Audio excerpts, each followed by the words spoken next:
अभी हम लोग यहाँ पे एक एग्ज़िबिशन में आए हैं और ये जो एग्ज़िबिशन है इसको हम लोग आज अच्छे से देखेंगे। एक छोटा सा एग्ज़िबिशन है जहाँ पे बहुत सारे अलग अलग प्रोडक्ट्स रखे गए हैं। So let's begin. तो अभी हम लोग जो फूजी फिल्म का कैमरा है वो देख रहे हैं। मैंने ज़्यादा तो वैसे फूजी फिल्म यूज़ भी नहीं। थिंग विद फूजी इज़ कि ये लोग का जो स्टाइल है वो काफ़ी हद तक कहते हैं ना एकदम विंटेज लुक जैसा है। यहाँ के जो बटन्स हैं जैसे कि हमारे अंदर बटन्स होते हैं, ये लोग ने ऊपर बटन्स दिए हैं।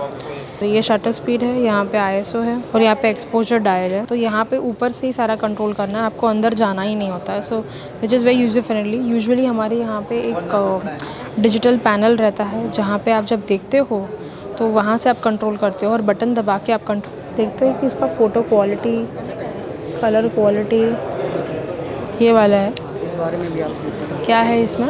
इस कैमरे में सबसे मेन खासियत है कि इसका व्यू फाइंडर। हाँ। इसका जो व्यू फाइंडर है हाइब्रिड व्यू फाइंडर है। हाइब्रिड व्यू फाइंडर यानी कि बेसिकली एक बटन से मैं इसको यहाँ पे ऑप्टिकल व्यू फाइंडर कर सकता हूँ, एक बटन से मैं इलेक्ट्रॉनिक व्यू फाइंडर कर सकता हूँ। अच्छा। अगर आप देखोगे यहाँ पे व्यू फाइंडर के अंदर देखना मैम आप। हाँ। अभी आपका ये ऑप्टिकल व्यू फाइंडर है। राइट। देखना ये हाथ हटाना मैम। सो देखिए अभी हम लोग जब यहाँ पे आए हैं so we have something in our hand जहाँ पे इलेक्ट्रॉनिक व्यू फाइंडर और ऑप्टिकल व्यू फाइंडर दोनों एक ही कैमरा है, जैसा कि इन्होंने मुझे अभी बताया। कहने का ये है कि जब आप इलेक्ट्रॉनिक व्यू फाइंडर से काम करते हो जो बहुत सारे मिररलेस कैमराज में है, उसमें क्या एडवांटेज है कि जब आप शूट करते हो तो वही की वही सीन, मतलब अगर आपने वाइट बैलेंस चेंज किया, एक्सपोजर चेंज किया तो आपको व्यू फाइंडर के अंदर ही दिखता है और जो फाइनल रिजल्ट है उसमें आपको चेक करने की ज़रूरत नहीं है। जो आप देखते हो वही सीन रिकॉर्ड हो जाता है, तो वो बहुत बड़ा एडवांटेज है। एट द सेम टाइम जब मैं बात करूँ ऑप्टिकल व्यू फाइंडर के बारे में, तो ऑप्टिकल व्यू फाइंडर में ऐसा है कि जो आप सीन शूट करते हो वो आपको इलेक्ट्रॉनिकली ऊपर नहीं दिखता है, आपको कैप्चर करने के बाद दिखता है कि भाई आपने क्या कैप्चर किया है। जो DSLR का सिस्टम था उसका मेन एडवांटेज ये था कि आप जो भी शूट करते हो उसमें जो बैटरी डाउन होता है वो बहुत ही कम होता है। सो इसके लिए लोग ऑप्टिकल व्यू फाइंडर प्रेफर भी करते हैं ऑन द फर्स्ट प्लेस। बाकी आप इलेक्ट्रॉनिक व्यू फाइंडर से काम चला सकते हो, वो बहुत ही अच्छा सिस्टम है और अभी क्या लेटेस्ट टेक्नोलॉजी है। और ये लोग ने यहाँ पे ऐसा सिस्टम दिया है जहाँ पे आप ऑप्टिकल हो या इलेक्ट्रॉनिक व्यू फाइंडर दोनों में से आप यहीं से काम कर सकते हो। बेसिकली ये मॉडल जो है X Pro 3 है फूजी फिल्म का। इस मॉडल को बोलते हैं डिफरेंट ब्रीड, यानी कि अलग नस्ल का कैमरा। तो बेसिकली इस कैमरा से और इस कैमरा से सबसे खास चीज़ क्या है दोनों में डिफरेंट? अगर मैं नॉर्मली कोई कैमरा लेता हूँ ये, हाँ। अगर यहाँ पे गौर करोगे आप यहाँ पे तो इसका व्यू फाइंडर मिडल में है। हाँ। लेकिन इसका जो व्यू फाइंडर है वो साइड में है। हाँ। तो इन दोनों का डिफरेंट क्या है बेसिकली, क्यों साइड में दिया गया है? सबसे मेन चीज़ इसको बोलते हैं इस व्यू फाइंडर को रेंज टाइप व्यू फाइंडर। हाँ, रेंज फाइंडर टाइप। तो क्या फ़र्क पड़ेगा? तो बेसिकली अगर इसको मैं अगर देखता हूँ, हाँ। अगर मैं इसको व्यू फाइंडर से देखता हूँ तो मुझे ये आँख को बंद करना ही होता है और हाँ। ये मिडल में ही होता है। हाँ। अगर मैं इस कैमरा को देखता हूँ हाँ। तो मेरा ये आँख खोल भी सकता हूँ मैं। ठीक है। सेकंड चीज़ बेसिकली अपनी ह्यूमन आई जो है ये 120 डिग्री का फील्ड ऑफ व्यू दिखती है। हाँ। तो अगर मैं एक आँख बंद करूँ तो 60 डिग्री दिखती है, दूसरी आँख बंद करूँ तो 60, तो टोटल 120 डिग्री। तो इसका जो रेंज फाइंडर का जो ऑप्टिकल व्यू फाइंडर है ये 60 डिग्री देखता है। अच्छा, तो ऐसा है कि इनके पास रेंज फाइंडर व्यू फाइंडर है और हमारे पास जो रहता है वो व्यू फाइंडर होता है। रेंज फाइंडर में क्या होता है कि यहाँ पे जैसे ये सेंटर में है ना, इसके बदले ये साइड से दिया गया है। साइड से देने का ये एक रीज़न होता है कि जब आप कुछ भी देखते हो तो आप ऐसे देखते हो, राइट? एज अ फोटोग्राफर आप ऐसे देखते हो, पर इसमें आपको ऐसे देखने की ज़रूरत नहीं है, आपको डायरेक्ट ऐसे ही देखना है। तो इससे क्या होता है कि आप आपकी एक आंख से जो देखने वाले हो वही आप आपकी दूसरी आंख से कैप्चर करने वाले हो। तो अगर आप दोनों आंख खोलोगे तो 120 डिग्री आपको दिखता है, एक आंख बंद करोगे तो 60 डिग्री दिखता है और 50 mm लेंस लगाओगे तो भी आपको 60 डिग्री दिखेगा, वो उतना ही दिखता है जितना आपको एक आंख से दिखना चाहिए। लेंसेज के लिए मैंने एक वीडियो डाला है, आप देख लीजिएगा। नॉर्मल लेंस किसको बोला जाता है? 50 mm को normal lens full frame camera के लिए बोला जाता है। सो ये वाले कैमरा का एडवांटेज ये है कि आप ऐसे करके फ़ोटोग्राफी कर सकते हो। लिटरली आपको पता होता है कि अभी नेक्स्ट ये आने वाला है और यही फ्रेम है, आपको आंखें बंद करने की ज़रूरत नहीं है। That's a very good advantage. ज़्यादातर जहाँ तक मैंने फूजी फिल्म के बारे में समझा है, दे आर मोर इनटू कि आपका विंटेज लुक हो या फोटोग्राफी के जो कलर्स हो वो फूजी फिल्म के बहुत अच्छे आते हैं, क्योंकि वो लोग ज़्यादातर कलर्स में डील भी करते हैं। प्रिंटिंग लैब भी है वो लोग की, इसकी वजह से फूजी फिल्म के कलर्स बहुत ही अच्छे आते हैं। That's what we are observing right now. ये क्या है? जो कैमरे के लिए यूज़ में होता है।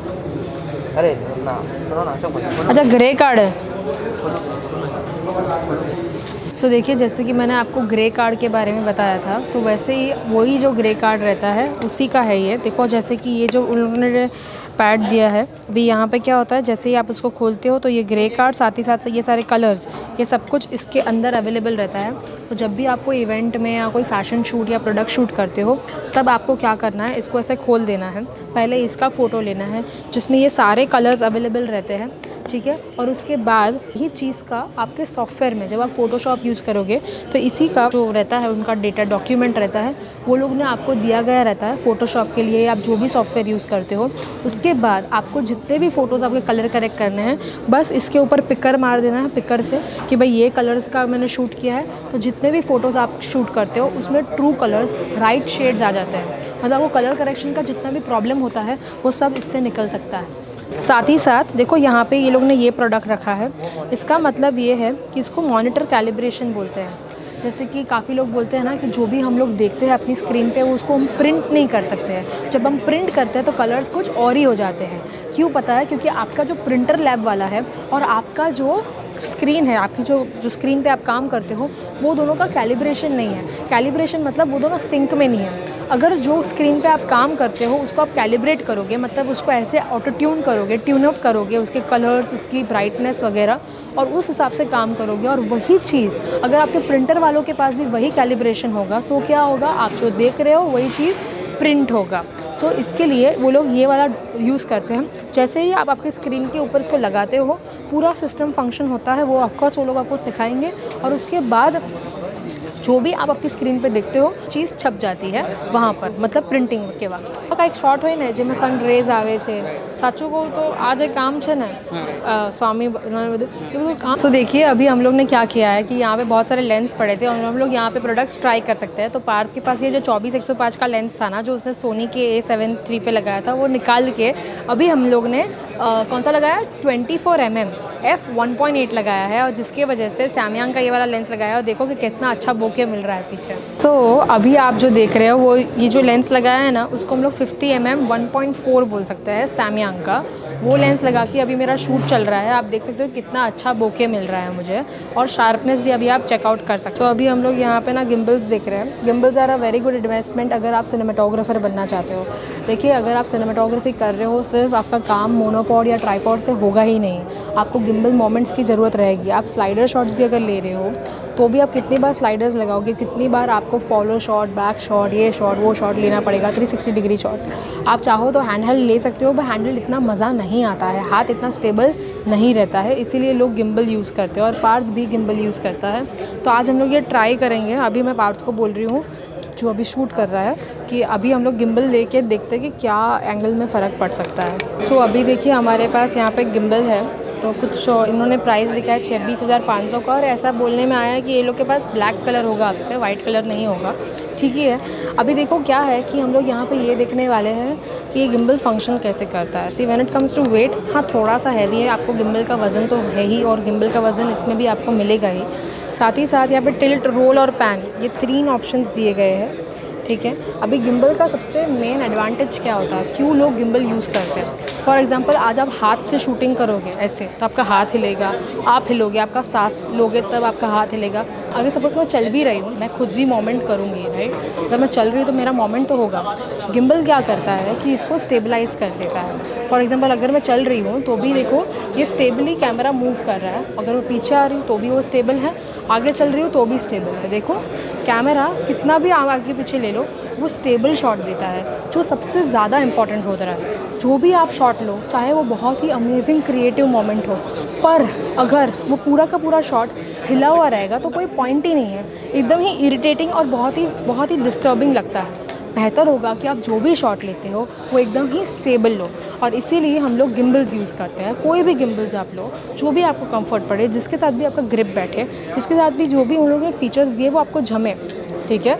जो भी लेना है वो गिम्बल लो, पर एटलीस्ट मेक श्योर कि आप लेते वक्त आपको कंफर्ट और जो भी इनकी फैसिलिटीज़ है, जैसे कि अगर मुझे ऐसा शॉट लेना है जहाँ पे ये ऐसे टॉप में जाएगा, देखो तो ये कितना स्टेबली जा रहा है। अगर मैं हाथ से यही चीज़ लेती तो मैं क्या ऐसे शूट करती ना, हाथ से जब मैं लेती तो मैं ऐसे शूट करती, तो वो कैसा मज़ा नहीं आता है ना। आप ऐसे शूट करके आपका हाथ तो हिल जाएगा। बेहतर है कि आप ऐसे यहाँ से टॉप से लेके बॉटम तक जा रहे हो, कितना स्मूथली जा सकते हो। और साथ ही साथ अगर आप मुझे रिवीलिंग शॉट लेना है तो आप कैसे करोगे, इसको डायरेक्टली आपको ऐसे बाहर आना है सिर्फ, ठीक है। आप अंदर जाते हो,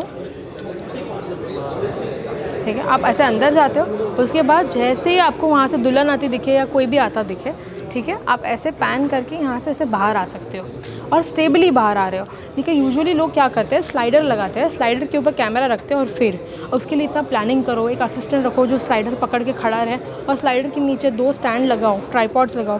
बेहतर है कि आपके हाथ में ही गिम्बल है, जैसे आपको अच्छा शॉट मिला आपने एकदम स्टेबल शॉट ले लिया। और कितना स्टेबल, हिले बिना। अगर आप खुद से अगर वो शूट लेते, हाथ से लेते, तो वो पूरा का पूरा अनस्टेबल शूट होता। तो gimbal is very very very necessary है। तो बस 25-30 हज़ार रुपये का, पर इससे आपका जो सिनेमाटोग्राफी का काम है वो बहुत ही हाई लेवल का हो जाएगा। जैसे कि आप देख रहे हो अभी कि पार्थ पूरा शूटिंग ले रहा है, आप देख सकते हो कि वो कैसे अलग अलग शॉट लेने की ट्राई कर रहा है गिम्बल के साथ। ऑफकोर्स पार्थ ही सिनेमाटोग्राफी हमारी टीम में करता है, इसीलिए वो ख़ास इसे ट्राई करता है कि उसको क्या फ़र्क पड़ रहा है ये गिम्बल यूज़ करके और क्या शॉट्स लेने की पॉसिबिलिटीज़ है। आप देख सकते हो कितना स्टेबली वो शूट कर रहा है और कितना स्मूथली उसका काम हो रहा है।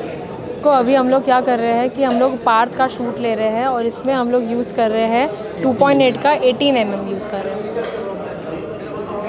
देखो, अब इसको बोलते हैं कि हमको डिस्टॉर्शन आ रहा है, डिस्टॉर्शन आ रहा है वाइड लेंस का। यहाँ पे जो एरिया है इसको हम लोग देख सकते हैं, देखो कितना वाइड जा रहा है, 18 mm का है ये लेंस। तो अभी हम लोग के बीच में कॉन्वर्सेशन चल रहा है कि 18 mm अच्छा है क्योंकि या फिर तो 35 mm। मुझे 35 mm बहुत अच्छा लगा। आप लोग नीचे कमेंट सेक्शन में लिखिए कि आपको कौन सा लेंस ज़्यादा अच्छा लगा, हमको कौन सा लेना चाहिए। हम लोग अभी 18 mm का लेंस लगाया, इसके बाद हम लोग अभी ये 35 mm का लेंस लगा के देखेंगे क्या फ़र्क पड़ता है। सो अभी हम लोग का क्या हो रहा है कि हमारे पास 35 mm का लेंस है f2.8 का साथ, और देख सकते हो कि कितना फ़र्क पड़ रहा है। ऑफकोर्स ये वाइड कम है, टेली ज़्यादा है, पर मुझे इसकी quality in terms of wideness also, जो वाइडनेस का रेंज होता है उसमें भी मुझे ये बहुत पसंद आया था। कमेंट बिलो कि आपको क्या अच्छा लगा। पार्थ को 18 mm अच्छा लगा है और मुझे 35 mm अच्छा लगा। तो अभी हम लोग जब यहाँ पे आए थे तो यहाँ पे मैंने बहुत सारे नए नए डिफ्यूज़र्स देखे थे और रिफ्लेक्टर्स देखे थे, ठीक है, ऑक्टा बॉक्सेस देखे थे। तो हम लोग यहाँ पे अभी ना इनको बुलाते हैं। सुनील जी आप आइए और ये हम बताएंगे कि सारी लाइट्स के ऊपर जो अलग अलग टाइप के डिफ्यूज़र वगैरह है उसके बारे में मुझे समझाइए ना। ओके, ये न्यू सॉफ्ट बॉक्स आया है, ये पैराबोलिक सॉफ्ट बॉक्स है। काफ़ी लोगों ने ये एक्चुअली अभी तक इतना यूज़ नहीं किया होगा या देखा नहीं होगा। जो ऑक्टा बॉक्सेस होते हैं, ऑक्टा बॉक्सेस कैसे होते हैं, वो काफ़ी हद तक इसकी जो डेप्थ होती है वो कम होती है, राइट। जब आप ऑक्टा बॉक्सेस यूज़ करते हो ना तो ये इतनी डेप्थ वाला होता है, छोटी डेप्थ वाला होता है। इसमें डेप्थ ज़्यादा होने की वजह से क्या फ़र्क पड़ता है, अगर आपके पास डेप्थ ज़्यादा हो पैराबोलिक सॉफ्ट बॉक्स में तो उससे आपकी फ़ोटोग्राफी में क्या फ़र्क पड़ता है। इसमें फोकसिंग सिस्टम है, फोकसिंग सिस्टम व्हाट, देखिए इसमें एक रॉड लगा हुआ है। हाँ, तो ये आगे और पीछे जा रहा है, रॉड को आगे और पीछे कर रहा है। तो आगे पीछे होने से एक सेकेंड ना, तो अभी हमारे पास जो पैराबोलिक बॉक्स जो हम लोग ने अभी देखा ना, वही चीज़ वो लोग ने यहाँ पे रखी है जो यहाँ पे लाइव डेमो के हिसाब से रखी गई है। तो हम लोग समझ सकते हैं कि क्या डिफरेंस, जो यहाँ पे सब्जेक्ट रखा है उनके ऊपर क्या डिफरेंस आ रहा है, राइट। तो इसीलिए यहाँ पे ये लाइट रखी है और यहाँ पे वो लोग ने फोकसिंग सिस्टम अरेंजमेंट दिया है। फोकसिंग सिस्टम अरेंजमेंट का बहुत ही सिंपल भाषा में बोलूँ तो ये जो लाइट है ना वो आगे और पीछे जब जाएगा, अगर ये लाइट इतना अंदर जाता है वहाँ से लेके आगे आता है तो क्या फ़र्क पड़ता है सब्जेक्ट पे। अगर ये लाइट हम लोग अंदर लेके जाते हैं तो वो उतना बाउंस होगा, ये पूरा का पूरा जितना आप अंदर लोगे उतना वो बाउंस होके बाहर आएगा। और जैसे ही आप ये लाइट और आगे ले लोगे तो वो ज़्यादा बाउंस करेगा, ज़्यादा रिफ्लेक्ट करेगा इसके ऊपर और वो सब्जेक्ट के ऊपर जाएगा। इससे क्या होता है कि जो सॉफ्टनेस होती है चेहरे के ऊपर वो आप डिसीजन ले सकते हो कि अगर ये लाइट अंदर जा रहा है तो चेहरे के ऊपर कितनी सॉफ्टनेस आएगी और अगर ये लाइट बाहर आ रहा है तो फिर कितना रिफ्लेक्शन होगा और कितनी सॉफ्टनेस आपके चेहरे के ऊपर आएगी। ये जो डिसीजन है of course as a wedding photographer I don't know कि आप कहाँ पे कितना इसको यूज़ करोगे, कि इतना हमारे पास कभी कभी सेटअप के लिए टाइम होता है, कभी कभी कम रहता है। पर as a fashion photographer I personally think ये बहुत ही अच्छा इन्वेस्टमेंट रहेगा, क्योंकि फैशन फोटोग्राफर्स के लिए बहुत इंपॉर्टेंट हो जाता है जब भी वो लोग लाइट को आगे पीछे वगैरह सब करना होता है तब। हम अलग अलग डायरेक्शन के लिए हम अलग अलग सॉफ्ट बॉक्स यूज़ करते हो, 60 का, 90 का, 120 का, अलग अलग तरीके से उसका साइज़ चेंज होगा। 60, 90, 120 का मतलब ये होता है कि जैसे कि यहाँ पे 128 लिखा है, ठीक है, तो ये इतना वाइड है, ठीक है। अगर 60 रहता था तो ये छोटा रहता था, अगर 120 रहता था तो वो डबल साइज़ का हो गया, राइट। बस यही लॉजिक है कि जितना वो लोग नंबर बढ़ाते हैं, मतलब ये जितना डेप्थ और जितना बड़ा होना चाहिए सॉफ्ट बॉक्स, ये छोटे से बड़े में मिल जाता तो है। आपको तीनों डायरेक्शन एक ही सॉफ्ट बॉक्स में मिलेगा, अलग अलग सॉफ्ट बॉक्स यूज़ करने की ज़रूरत नहीं पड़ेगी नहीं, आपको। अच्छा, अगर तीनों हाँ। अगर हम यूज़ कर रहे हैं तीनों सॉफ्ट बॉक्स अलग हाँ। अलग डायरेक्शन के लिए, हाँ। तो आपको जो डायरेक्शन चाहिए वो इसमें मिल जाएगा, बिकॉज तो कहने डायरेक्शन का चेंज हो जाता है। तो कहने का मतलब वो ये कहने का ट्राई कर रहे हैं कि अब वो सपोज़ कि 60 का है, ठीक है। अगर आपने एक छोटा वाला सॉफ्ट बॉक्स लिया है जिसमें लाइट यहाँ पे आ जाता है, ठीक है, और जैसे ही आपने ये लाइट को और आगे ले लिया तो वो लाइट छोटा हो गया, आपको और एक सॉफ्ट बॉक्स लेने की ज़रूरत नहीं है, वो लाइट ही ऑटोमेटिकली छोटा हो गया। और अगर हम लोग लाइट को आगे ले लेते हैं, जैसे कि और आगे ले लेते हैं, ठीक है, तो जितना जितना आप लाइट आगे लोगे उतना उतना वो लाइट का साइज़ बढ़ जाएगा। और आपको क्या करना है, आपको अलग अलग सॉफ्ट बॉक्सेस लेने की ज़रूरत नहीं है, आपको एक ही सॉफ्ट बॉक्स में बहुत सारे अलग अलग वेरिएशंस मिल जाते हैं। So it's very good and beneficial. आपने एक लाइट लगा दिया अपने स्टूडियो में, और फिर आप क्या कर सकते हो कि जब आप सब्जेक्ट को रखते हो आप बहुत सारे अलग अलग उनके फ़ोटोज़ ले सकते हो।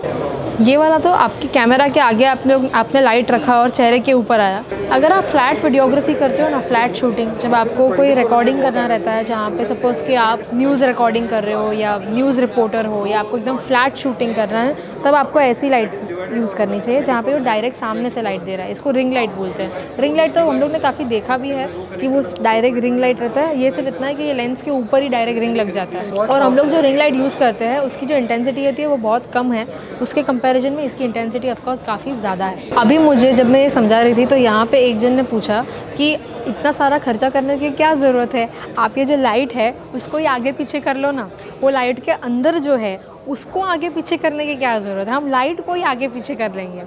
देखिए क्या हो रहा है कि हम लाइट को आगे पीछे करने से लाइट की जगह चेंज कर रहे हैं कि भाई यहाँ पे एक लाइट थी, अभी हम लोग ने उसको पीछे ले लिया। यहाँ पे हम लोग लाइट की जगह चेंज करने से ज़्यादा इम्पॉर्टेंट है कि हम वो जो लाइट है उसको कहाँ पे और कैसे बाउंस कर रहे हैं। मतलब फॉर एग्ज़ाम्पल अगर वो कम जगह पे बाउंस हो रहा है तो उतना ही वो डायरेक्शन उसका नैरो हो जाएगा। जैसे ही वो जो है ज़्यादा आगे बढ़ रहा है तो उतना जो लाइट है स्प्रेड होगा और उतना वो लाइट रिफ्लेक्ट होकर बाउंस होगा। So it's not about the distance of the light from the subject और where the light has been kept, but it is more important कि वो कहाँ पे लाइट रिफ्लेक्ट हो रहा है और वो कितना लाइट बाउंस हो रहा है, कितना लाइट डिफ्यूज़ हो रहा है, उसके लिए वो दिया गया है, ना ही के लिए कि वो कहाँ पे रखा गया है। देखो अभी मेरे हाथ में ना यहाँ के कन्वर्टर्स है, तो ये क्या होता है पता है कि आप जब फ्लैशेस यूज़ करते हो या जो भी यूज़ करते हो, देखो यहाँ पे मैग्नेटिक है तो ये डायरेक्ट इसके ऊपर लग गया। ये लोग का गोडोक्स का V1 लगभग है, V1C है।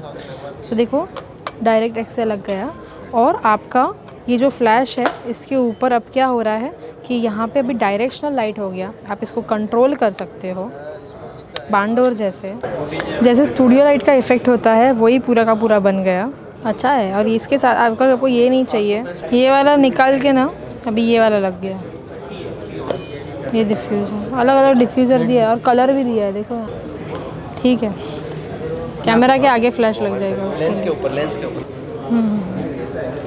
ट्रिगर से फायर होता है। अच्छा, तो अभी हम लोग ये वाला फ्लैश देख रहे थे। इसमें क्या हो रहा है कि वो लोग के पास बैटरी नहीं था, मतलब जो हम लोग बैटरीज यूज़ करते हैं ना, सेल डालना पड़ता है ना हर बार, तो इसमें सेल डालने की ज़रूरत नहीं है, बैटरी जाता है तो बहुत लंबे टाइम तक चलता है। सेल का कितना प्रॉब्लम होता है फ्लैश में, तो वो लोग ने वो प्रॉब्लम निकाल दिया है यहाँ पे, और बैटरी डालने का बात है। और ये जो फ्लैश है ना ये V860 है 2, और यहाँ पे N लिखा है मतलब निकॉन, C लिखा है मतलब कैनन। तो अभी देखिए मैंने यहाँ पे ना एक प्रोडक्ट ये देखा, ये देखो एक छोटी सी लाइट है। मुझे छोटी लाइट्स बहुत मज़ा आता है देखने के लिए। ये देखो कितनी छोटी सी लाइट है,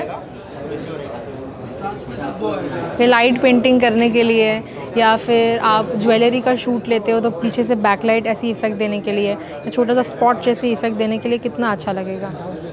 और ये विदाउट डिफ्यूज़र ये विदाउट और ये विथ सॉफ्ट हो गया।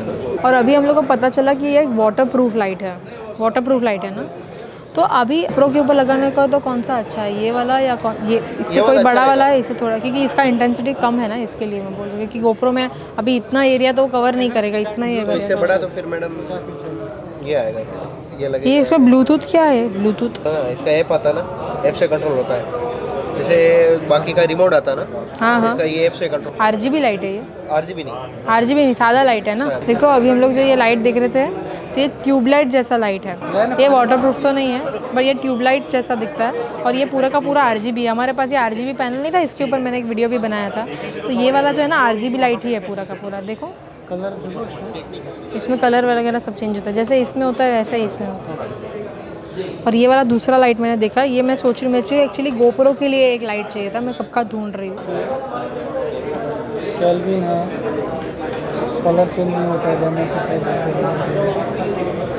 कलर मैंने चेंज। इसमें RGB लाइट का भी ऑप्शन देते हैं, छोटी सी लाइट M1 है ना, ये M1 का इंटेंसिटी ज़्यादा है LC500 का, वो सारे के सारे फीचर्स वो लोग ने इसमें दे दिया है, इतनी छोटी सी लाइट है। तो अभी देखो हम लोग इतना एक बिग साइज़ का डिफ्यूज़र देख रहे हैं, जो हम लोग अम्ब्रेला यूज़ करते हैं उससे तो ये 3 गुना ज़्यादा बड़ा अम्ब्रेला है, ठीक है।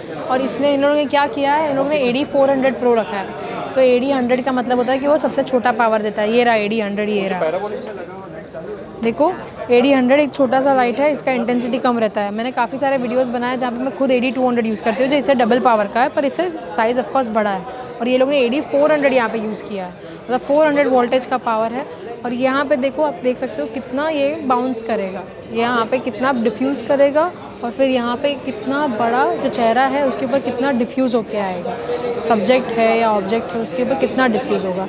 कि मुझे बहुत ही बड़ा जायंट लगा तो मैंने सोचा वीडियो में डाल देती हूँ। ये देखो, ये स्पॉटलाइट लाइट है, इसका मतलब क्या होता है, ये स्पॉट की तरह आ रहा है। देखो ऐसा स्पॉट की तरह आ रहा है, और आप चाहो वो भी डिज़ाइन इसके अंदर डाल सकते हो। जो भी डिज़ाइन इसके अंदर डालोगे वो स्पॉट की इफ़ेक्ट आ जाएगी। तो अगर आप ऐसी फ्रेम्स क्रिएट करना चाहते हो जहाँ पे बैकग्राउंड में आप पेड़ दिखाना चाहते हो या गोबो इफेक्ट्स दिखाना चाहते हो, तो जो भी गोबो इफेक्ट चाहते हो ये इसके अंदर लग जाते हैं, जहाँ तक मुझे पता है। ऑफकोर्स आप ये सारी चीज़ें मैन्युअली भी कर सकते हो कि आपने एक छोटी सी लाइट डाली, उसके आगे गोबो रखा और फिर फोटोग्राफी की। बट द थिंग इज़ यहाँ पे बहुत ही आसान हो जाता है, आपको बस वहाँ पे फ़िल्टर्स चेंज करने हैं और आपका वो इफेक्ट क्रिएट हो जाता है। क्या कर रहे हैं, यहाँ पे हमारे पास ये वाला लाइट है। ये क्या होता है, पूरा का पूरा लाइट रोल हो जाता है। ये यहाँ पे वेलक्रो लगाया है, ये LED लाइट है, ये सारी की पूरी LED लाइट ही है। बस ये पूरा कपड़ा क्या जैसा रहता है और पूरा का पूरा रोल होके शिफ्ट बंद होके अंदर चला जाता है। तो ये इसका एक बहुत बड़ा एडवांटेज है। ये कपड़े की लाइट है, एक्चुअली है पूरी की पूरी LED लाइट की पैनल, बस ये कपड़े का रोल करके बंद करना होता है और इसको जब यूज़ करना है तब स्टैंड पे लगा के काम कर सकते हो।